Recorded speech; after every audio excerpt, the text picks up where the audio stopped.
सबको नमस्कार।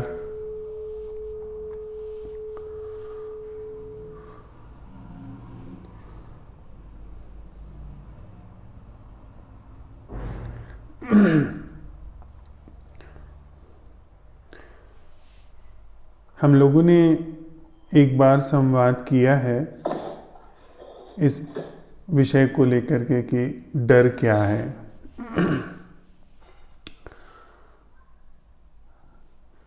आज डर क्या है इसको लेकर के हम बिल्कुल नए ढंग से थोड़ा संवाद करते हैं।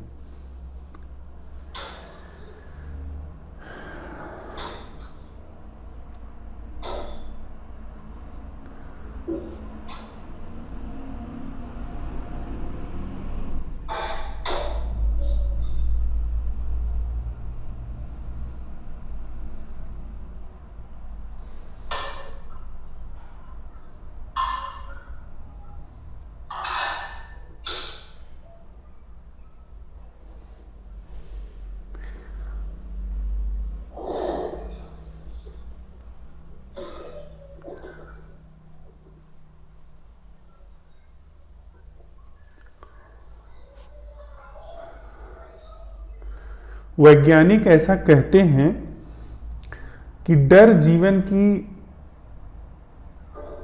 एक आवश्यक इकाई है। अगर डर नहीं है तो हम अपने जीवन में बहुत सारी ऐसी चीजों से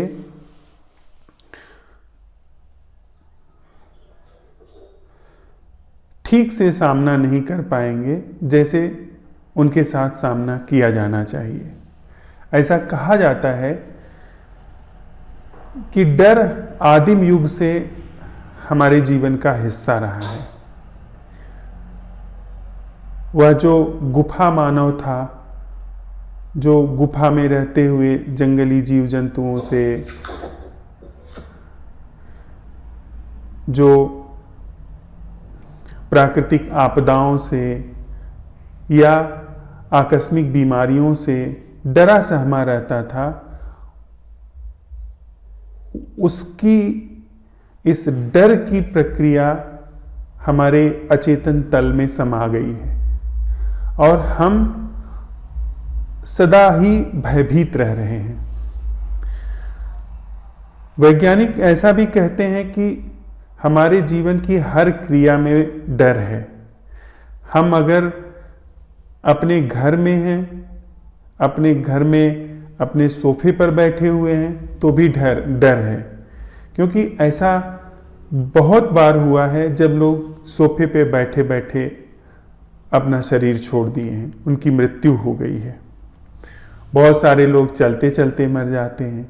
बहुत सारे लोगों के ऊपर खाना खाते हुए कुछ ऐसा होता है कि उनकी मृत्यु हो जाती है।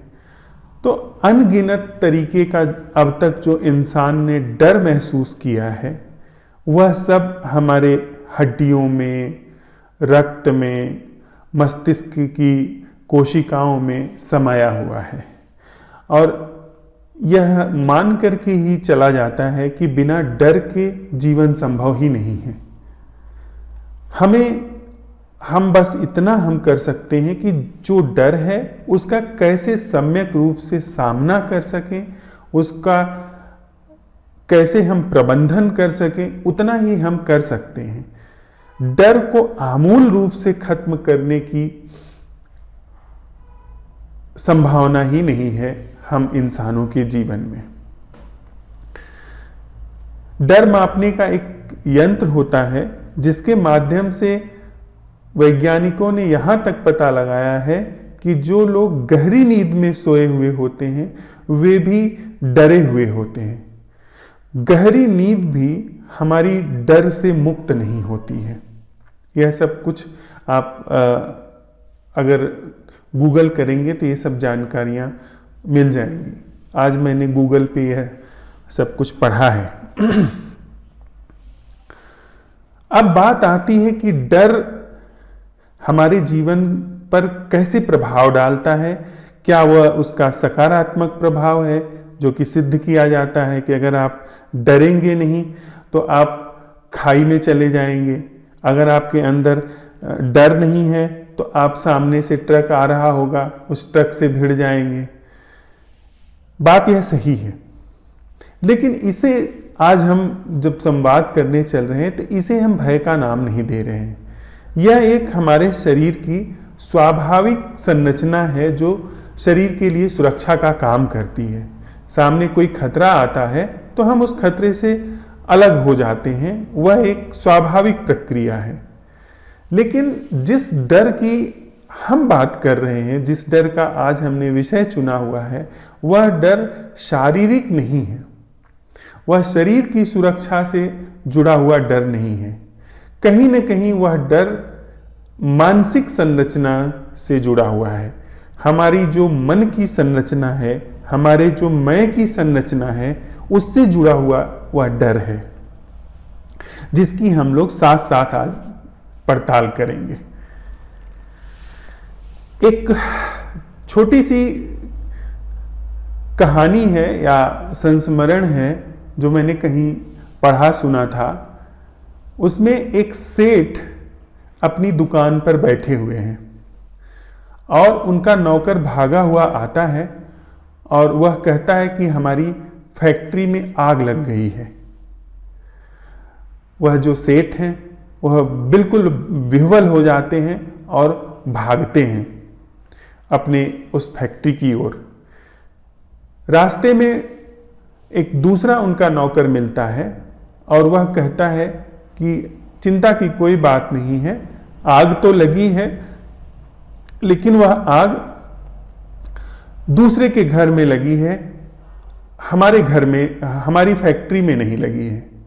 वह बिल्कुल आराम से चलने लगते हैं, आश्वस्त हो जाते हैं। फिर थोड़ी दूर आगे जाते हैं, उनका तीसरा नौकर भागा हुआ आता है। वो कहता है कि वह जो बगल में आग लगी हुई थी वो इतनी फैल गई कि वो हमारी फैक्ट्री को भी उसने अपनी चपेट में ले लिया है। और फिर विह्वल हो जाते हैं, फिर उस तरफ भागते हैं और वो भय से एकदम कंप रहे हैं। फिर थोड़ा और आगे जाते हैं, उनका फिर चौथा नौकर आता है। वह उनसे मिलता है और कहता है कि परेशान मत होइए, कल ही यह फैक्ट्री बेच दी गई है। आपके बेटे ने इस फैक्ट्री का सौदा कर दिया है और यह फैक्ट्री अब हमारी नहीं है। कोई चिंता की बात नहीं है, अगर फैक्ट्री जल भी जाती है तो भी हमारा कोई नुकसान नहीं होने वाला है। वह फिर आश्वस्त हो जाते हैं। थोड़ी दूर और आगे जाते हैं तो उनका बेटा मिलता है।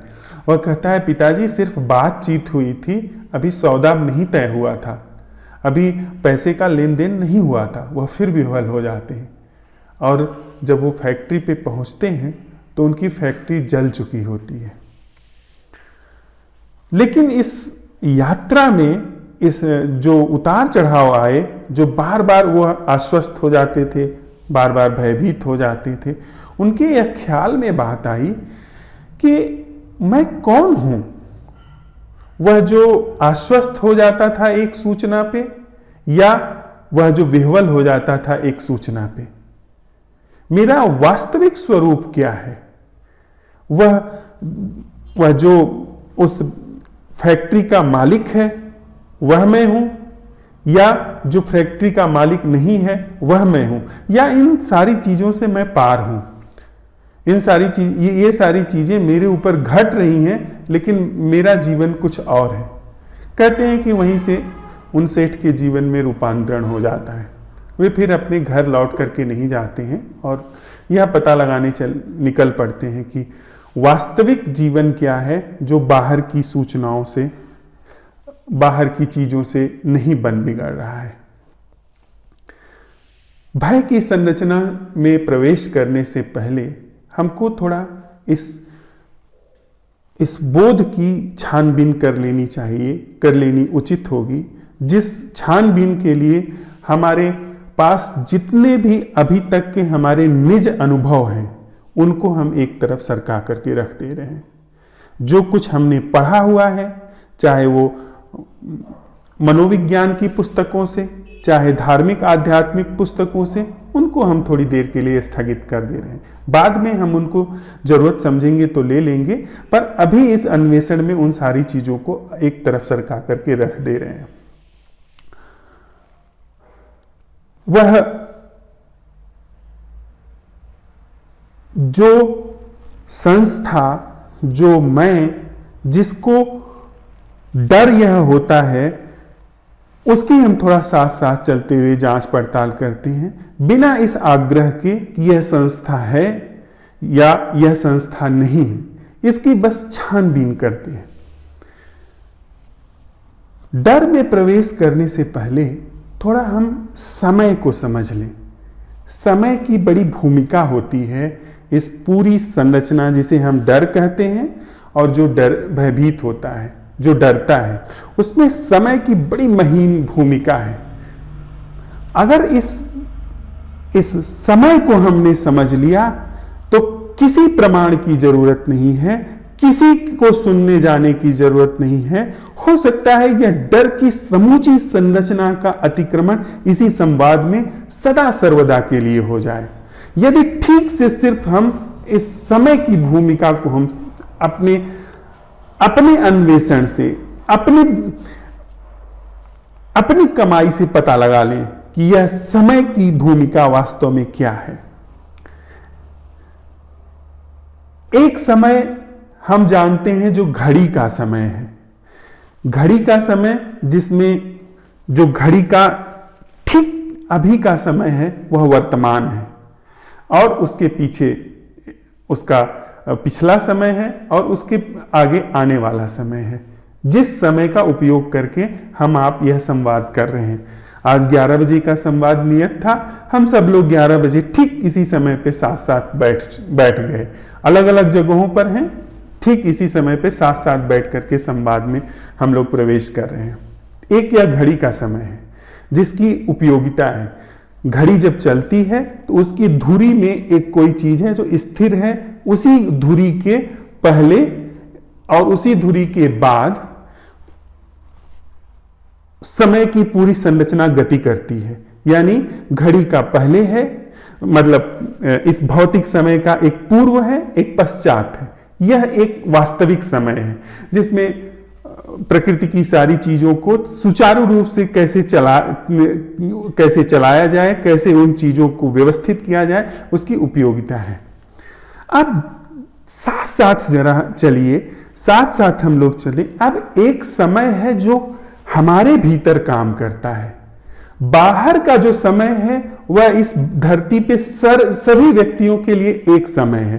ठीक 11 जब आज बजा है तो हम जितने प्रतिभागी इस संवाद में हैं सबके लिए 11 बजा है, और हम सब लोग एक साथ यहां इकट्ठा हो गए। लेकिन एक समय हमारे भीतर चलता है, वह समय हम जितने प्रतिभागी हैं उन सारे प्रतिभागियों के लिए अलग थलग है। आपका जो वर्तमान है वह मेरे वर्तमान से अलग है, क्योंकि आपके वर्तमान के पीछे कुछ और अतीत है, मेरे वर्तमान के पीछे कुछ और अतीत है, आपके वर्तमान के पीछे कुछ और भविष्य है। आप कुछ और प्रक्षेपित कर रहे हैं, आपके भविष्य की कुछ और योजना है, मेरे भविष्य की कुछ और योजना है, अगर यहां कोई योजना है तो। लेकिन हम यह मान के चल रहे हैं जिस तरीके से आपका भविष्य है, मेरा भविष्य है, हम जितने प्रतिभागी हैं उन सबका भविष्य है। जिस तरीके से आपका अतीत है उसी तरीके से मेरा अतीत है, और वो सारे अतीत जितने हम प्रतिभागी हैं वो अलग अलग हैं, अलग अलग पृष्ठभूमियों से आ रहे हैं। तो अलग अतीत है, अलग भविष्य है, और इन अलग अतीत और अलग भविष्य के मध्य में समय के एक जो वर्तमान की भूमिका है उसके रूप में हम हैं। वह हमारा अतीत, वह हमारा भविष्य हमारे अपने इस निज अलग थलग मय का निर्माण कर रहा है। यह जो हमारा अपना अलग होना है यह हमारे अपने पृथक भविष्य, पृथक अतीत से निर्मित हो रहा है, जिसे हम कह रहे हैं मैं हूं।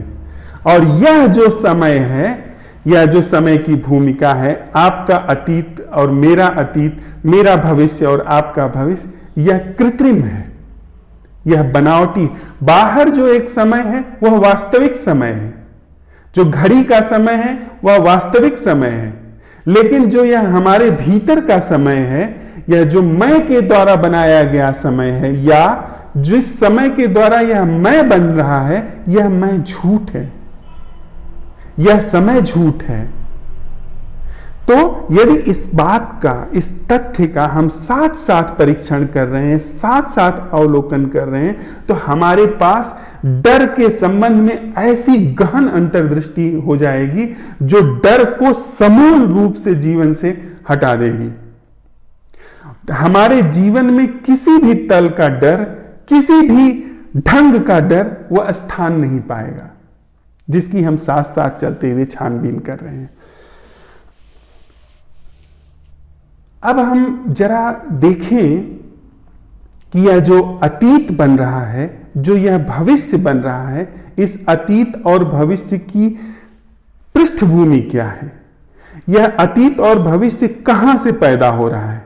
क्या इन अतीत और भविष्य को पैदा होने के लिए विचार आवश्यक है? हम आप साथ साथ पता लगा रहे हैं, मैं कोई भी नई चीज नहीं कह रहा हूं। क्या बिना सोचे आप अपने निज अतीत को निर्मित कर सकते हैं? यदि आप नहीं विचार करते हैं तो आप अपना भविष्य निर्मित कर सकते हैं। आपके निज अतीत, निज भविष्य के लिए अनिवार्य शर्त है कि विचार का होना, सोच विचार का होना। बिना सोचे न कोई आपका अतीत है, न कोई भविष्य है। बाहर बिना सोचे वह घड़ी का समय है, सुबह होती है, दोपहर होती है, शाम होती है, लेकिन अगर आप नहीं सोचते हैं, अगर सोच विचार की यह जो मशीनरी हमारे अंदर गतिमान रहती है या नहीं चलती है, तो आपका जो निज समय है और वह उस निज समय के साथ साथ आपका जो होना है, जो मैं है, वह अस्तित्व में नहीं आता है। यानी यह जो मैं है यह हमारी आपकी निर्मित है, यानी यह जो समय है यह हमारे आप का, हमारी आपकी बनावट है। इसका निर्माण हमने आपने किया है, और इस निर्माण की जो सामग्री हमने इस्तेमाल की है वह है सोच विचार। अब थोड़ा और गहरे चलते हैं कि यह सोच विचार कहां से पैदा होते हैं।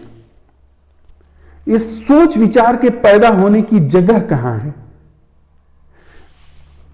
क्या आप कोई ऐसा सोच विचार कर सकते हैं जो आपके याददाश्त में संकलित ना हो? क्या आप कोई ऐसा विचार कर सकते हैं जो जीवंत हो? हम लोगों ने ग्रुप में बात की थी कि सूर्योदय एक घटना है। सूर्योदय का आप विचार नहीं कर सकते, यानी उस घटना का आप विचार नहीं कर सकते, लेकिन सूर्योदय नाम का हम विचार कर सकते हैं। सूर्योदय की वो जो घटना घट रही है उसकी एक प्रतिछवि बना करके, उसका एक चित्र लेकर के अपने हम चित्त में घुमा सकते हैं, वह संभव है। लेकिन सूर्योदय की घटना हमारे चित्त में प्रवेश नहीं कर सकती है। तो यह बात साफ है कि हमारा सोच विचार स्मृति पे निर्भर है, और सारी स्मृतियां वह छायाएं हैं, वह कृत्रिम हैं, उपयोगी हैं, लेकिन वह बनावटी हैं। सूर्योदय एक वास्तविक घटना है, लेकिन जो सूर्योदय नाम है, सूर्योदय की छवि जो आपके अंदर अलग है, मेरे अंदर अलग है, हम सारे मित्रों के अंदर अलग थलग है, क्योंकि किसी ने सूर्योदय को अच्छे नाम से देखा है कि सूर्योदय को अर्घ्य दिया जाना चाहिए, पर किसी ने उसको बस रैंडम देखा है, ठीक है चलते हुए देख लिया, और किसी ने नहीं देखा है। तो जितने हम मित्र हैं उन लोगों के लिए सूर्योदय की जो छवि बनेगी, जो सूर्योदय का नाम आप सनराइज उसका नाम दे सकते हैं, आप उसका कुछ और नाम भाषा में दे सकते हैं। इसलिए हम जितने व्यक्ति हैं उनके अंदर जो छवि बनेगी सूर्योदय की वो अलग थलग बनेगी, लेकिन सूर्योदय की जो घटना है वह सबके लिए एक है, वास्तविक है। तो हमारा जो सोच विचार है वह इन नाम की छवि की जो कृत्रिम संरचना है उससे चलता है। और उसी सोच विचार से हमारा अतीत बनता है, भविष्य बनता है, भविष्य की हम योजनाएं बनाते हैं, अतीत की जो चीजें हो गई हैं उससे सबक लेते हैं और उसके अनुसार या पश्चाताप करते हैं और उसके अनुसार आगे की योजना बनाते हैं। और इन्हीं सारी योजनाओं में हमारा मैं निर्मित होता है। अगर मेरे पास कोई भी भविष्य नहीं है, कोई भी अतीत नहीं है, तो मैं बचूंगा। यह वर्तमान बचेगा, जो भौतिक वर्तमान है, जो घड़ी का समय है, वह बचेगा। बल्कि बचने की ही बात नहीं है, उसमें वर्तमान ही वास्तविकता है। उसका जो समय है वह वर्तमान के माध्यम से ही चल रहा है। लेकिन मेरे अंदर से अगर अतीत और भविष्य इन दोनों को पोंछ दिया जाए, मैं नहीं बचूंगा। मैं इस अतीत और भविष्य की जो पूरी विचार द्वारा पैदा की गई संरचना है उसी का निर्माण हूं, जिसका हम आप साथ साथ चलते हुए परीक्षण कर रहे हैं, पता लगा रहे हैं।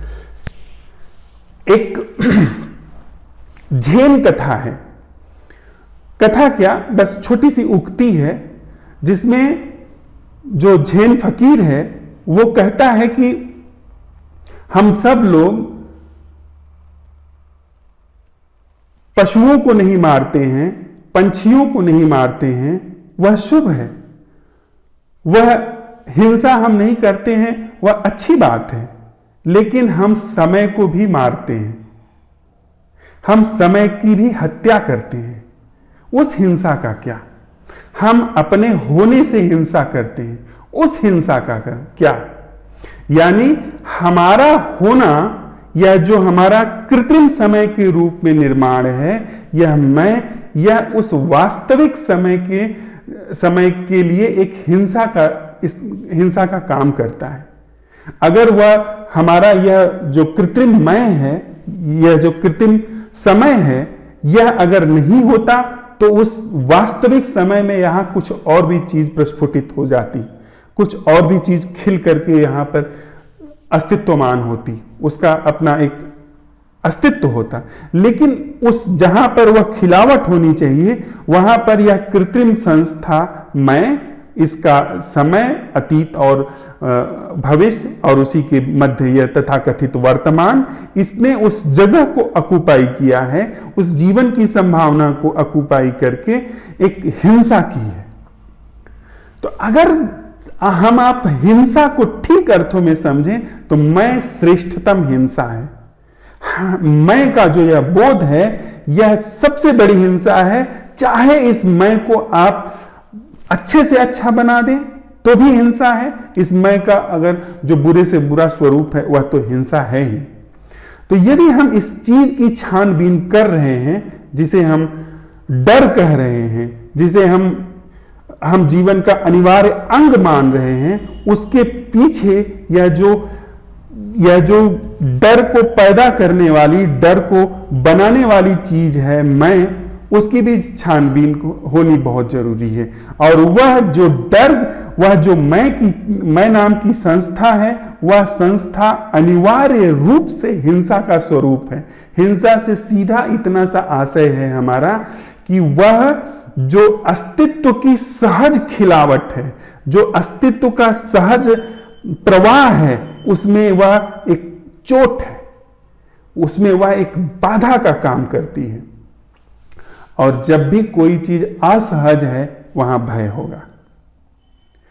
जब भी कोई चीज बुनियादी रूप से जो उसका स्वभाव है उसके विपरीत जाती है, भय होता है। आपका जीवन, आपका शरीर, यह जो इस रूप में विद्यमान है, इसके ऊपर कोई भी खतरा पैदा होता है, भय होता है। ठीक उसी तरीके से जब हम यह देख लेते हैं कि अस्तित्व का जो सहज प्रवाह है, अस्तित्व की जो सहज खिलावट है, उसमें इस मैं नाम की संस्था, इस मैं नाम की संस्था के इर्द गिर्द पैदा हुआ कृत्रिम समय जब जगह लेता है, तो वहां पे भय होना अपरिहार्य है, उसे बदला नहीं जा सकता।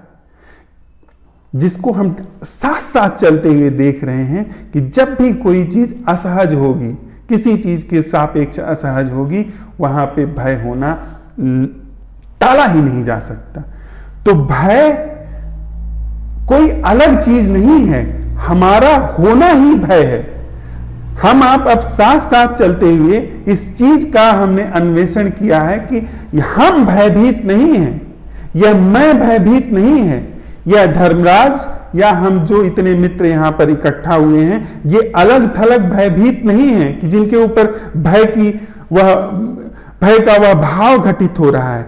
वस्तुतः हम भय हैं, हम डर हैं, क्योंकि हमारा होना अस्तित्व की अखंड समुची संरचना के सापेक्ष एक विजातीयता है, एक दुर्घटना है, एक आरोपण है। और जब भी कोई चीज असहज होगी वह अनिवार्य रूप से भय का निर्माण करेगी, क्योंकि वो असहज है। हमारे इस शरीर के सापेक्ष कोई भी इस पर हमला करने आता है, एक डर पैदा होता है। तो जैसे ही यह जो तथाकथित मैं की संरचना पैदा हुई है, इस समूचे अस्तित्व में हम 8 अरब अलग अलग मैं हैं।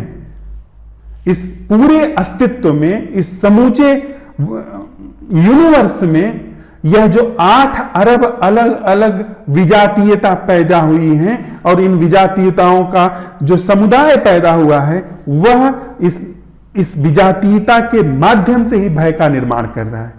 अब वह सारे भय तरह तरह से इस जीवन में, इस अस्तित्व के जीवन में काम कर रहे हैं।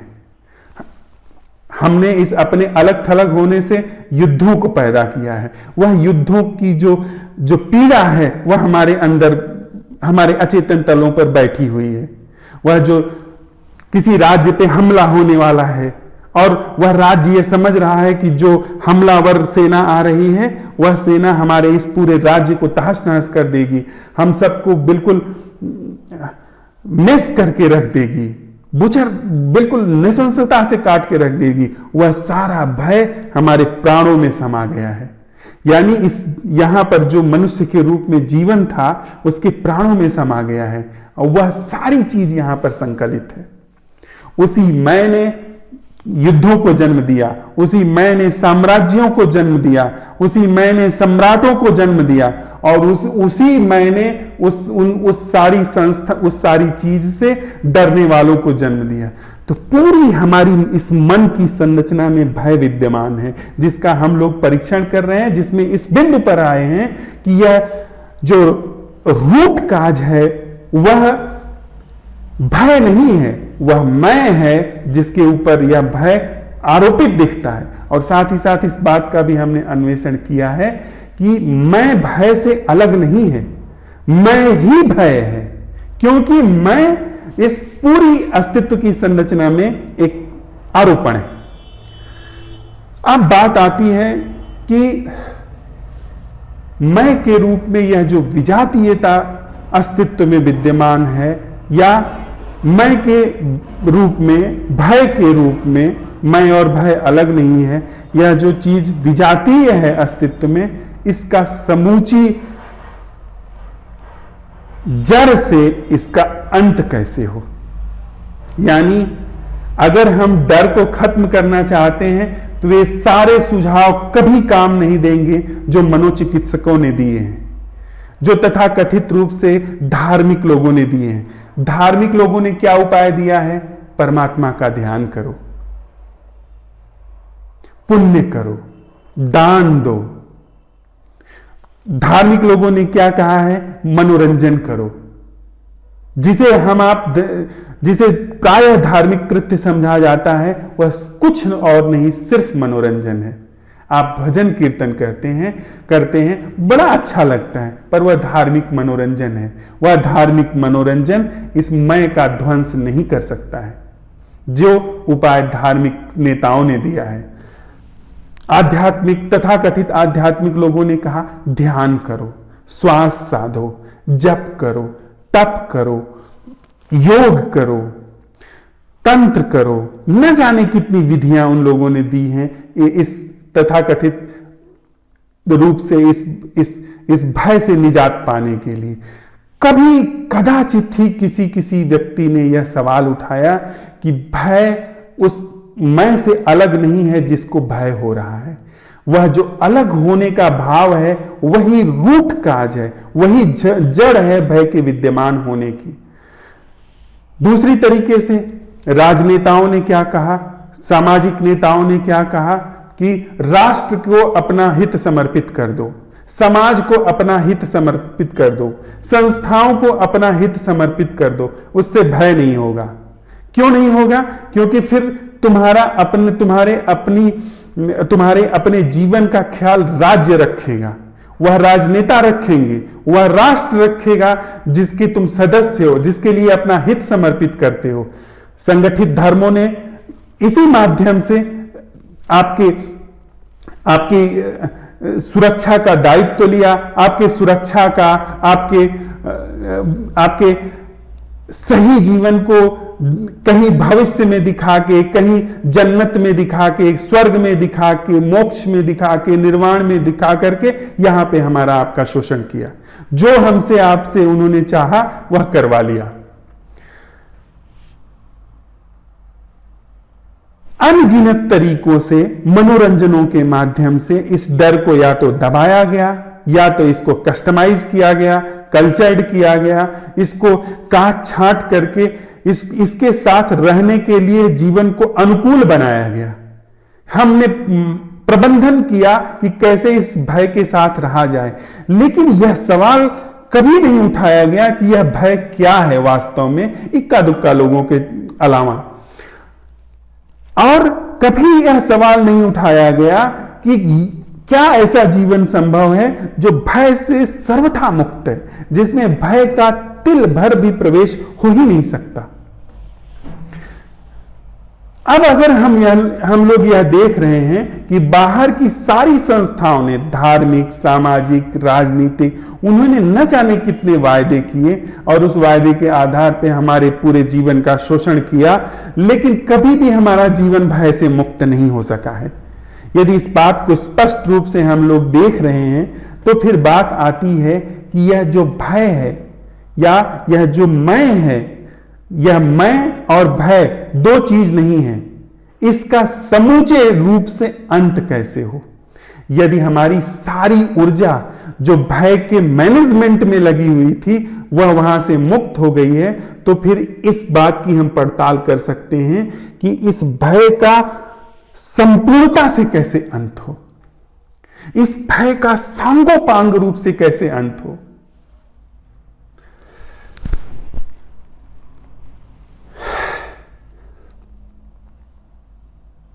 फिर बात आती है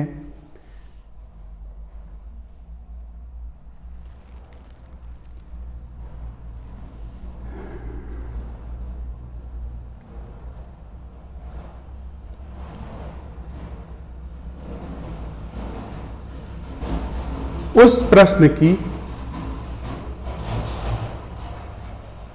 जिसमें इस मैं का हस्तक्षेप नहीं है, जिसमें इस मैं की गति नहीं है, यानी उस प्रश्न का उदय होता है जिसमें डर की गति नहीं है।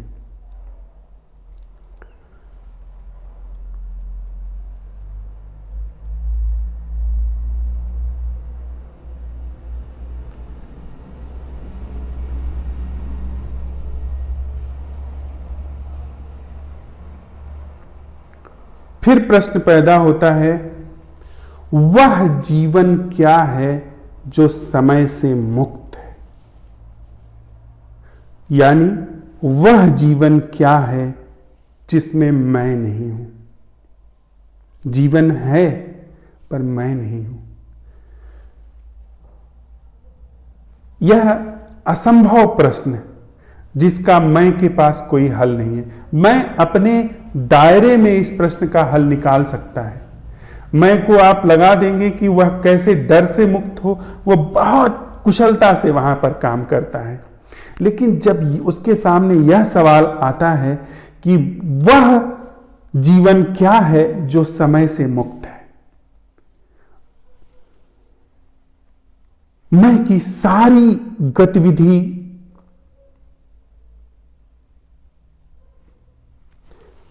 मैं का सारा उद्योग, सारी खुरापातें सीज हो जाती हैं, बंद हो जाती हैं।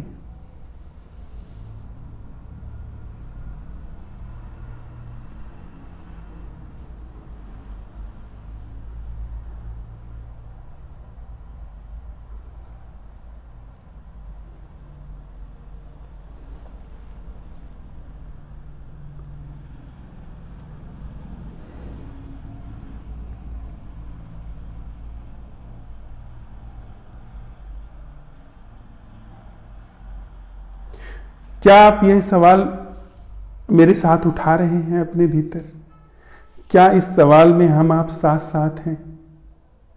साथ साथ चलिए, हम लोग साथ साथ देखें कि वह जीवन क्या है जिसमें समय नहीं है, बाहर का समय नहीं, भीतर का। वह जीवन क्या है जिसमें मैं नहीं हूं। इसका कोई भी मतलब नहीं है कि मैं आत्महत्या करने जा रहा हूं। आत्महत्या मैं ही करता है, लेकिन यह सवाल कि वह जीवन क्या है जिसमें मैं नहीं है, आपकी सारी ऊर्जा, सारी क्षमता उसको कंडेंस कर देता है। यह सवाल, यह असंभव प्रश्न। मैं के पास संभावनाएं हैं, मैं के पास प्रश्न है,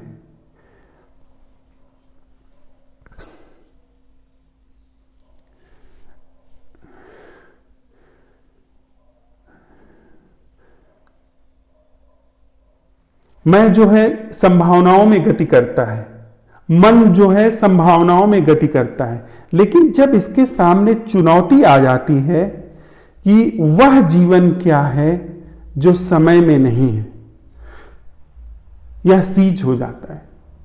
जब आप आप 5 किलो का पत्थर उठा सकते हैं, आप 10 किलो का पत्थर उठा सकते हैं, लेकिन जब आप यह देखते हैं कि आपकी क्षमता पहाड़ उठाने की नहीं है, आप पीछे हट जाते हैं, आप रुक जाते हैं।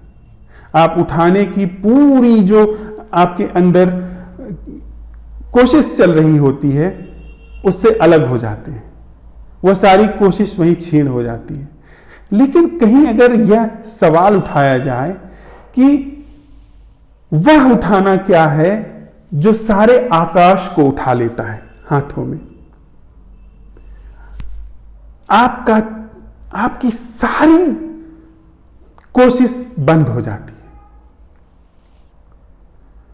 तो मन के सामने अगर असंभव प्रश्न आता है कि वह जीवन क्या है जिसमें मैं का कोई हस्तक्षेप नहीं है, या वह जीवन क्या है जो समय से मुक्त है, तो आपने मैं के सामने, आपने मन के सामने, बुद्धि या चित्त के सामने ऐसा सवाल उठा दिया जिसका जवाब यह दे ही नहीं सकता है।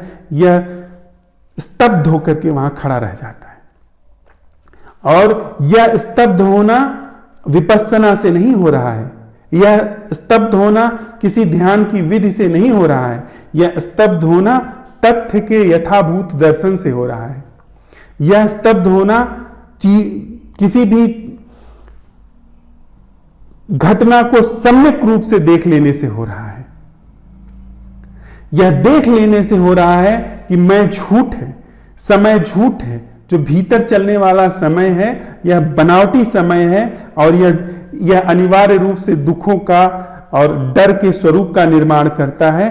तब यह पूरी संरचना यह सवाल उठाती है कि वह मैं क्या है, वह जीवन क्या है जो मैं से और इस कृत्रिम समय से मुक्त है। सारी मन की गतिविधि अभी अगर आप करके देखें, अभी अगर आप साथ साथ मेरे चल रहे हैं, तो आप देख सकते हैं कि आपका पूरा यह मन, पूरा यह क्रियाकलाप, मैं का आपका पूरा होना यह सीज हो गया।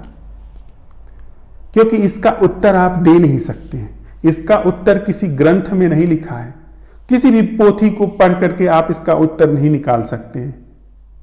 तो आपकी सारी गतिविधि वहां छीड़ हो गई, वो सारी गतिविधि स्तब्ध हो गई। उसी में उस जीवन का अपने आप अन्वेषण है, उस जीवन का पता लगना शुरू हो जाता है जो जीवन मैं के पार है, जो जीवन इस कृत्रिम समय के पार है। उसको मुझे पता नहीं चलेगा, लेकिन वह जीवन वहां पे संचारित होने लगेगा। उस जीवन का प्रवाह वहां पर बहना शुरू हो जाएगा। आपके जीवन से डर की समूची संरचना का समूल अंत वहां पर है। वो सारे छिपे हुए डर, वे सारी चीजें जो मनुष्य जाति ने कमाई है, जो लाखों साल में डर कमाया गया है, वह जो आपका निजी अपना डर है, वह सब समाप्त हो गया वहां पे।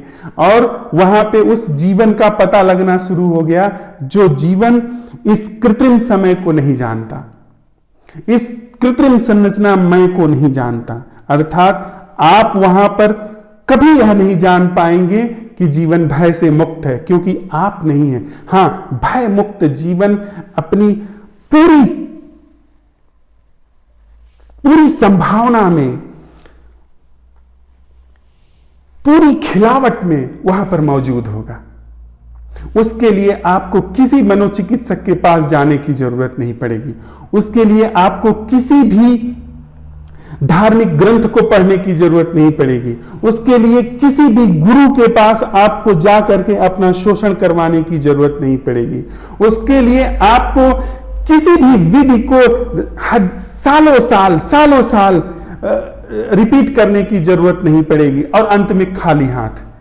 ऐसी किसी भी दुर्भाग्य की संभावना वहां नहीं है। सिर्फ इतनी बात से यदि हम आप साथ साथ चलते हुए या आप स्वयं अपने रूप से यह सवाल उठाने में सक्षम हो जाएं कि वह जीवन क्या है जो मैं से मुक्त है, और इस सवाल का जवाब आपको नहीं चाहिए, क्योंकि आप इस सवाल का जवाब नहीं पता लगा सकते हैं, लेकिन ये सवाल अपनी पूरे चित्त के सामने आपने रखा, अपने जीवन के सामने आप रखा, तो यह सवाल आपके पूरे जीवन की ऊर्जा को लेकर के उस पुराने सातत्य को, उस पुरानी निरंतरता को तोड़ देगा जिसमें कि भय का जन्म होता है।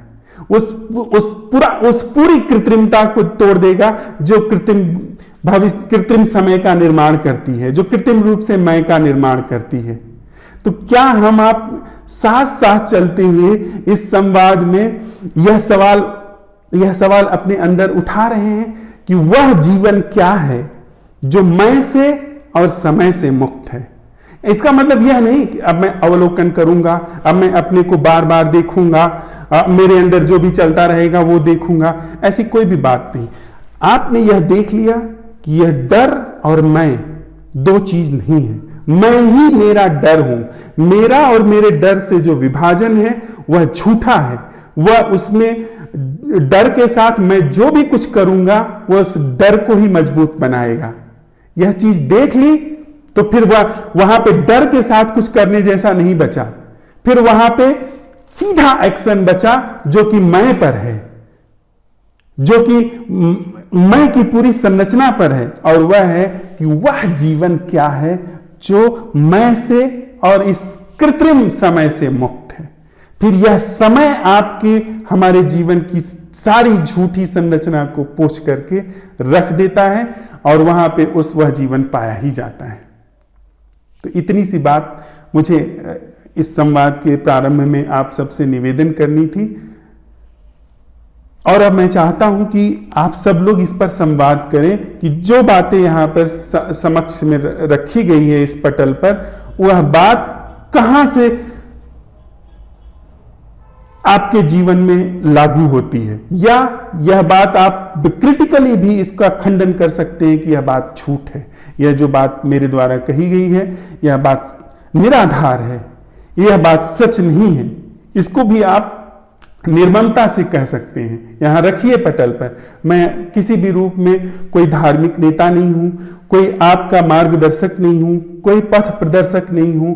जो भी मैं बात कह रहा हूं वह मेरा अपना निज अनुभव है, मेरे जीवन का निज बोध है, और उसको इस पटल पर रख रहा हूं। उसके माध्यम से मैंने अपने जीवन में अपने जीवन में क्रांति पाई है। अपने जीवन को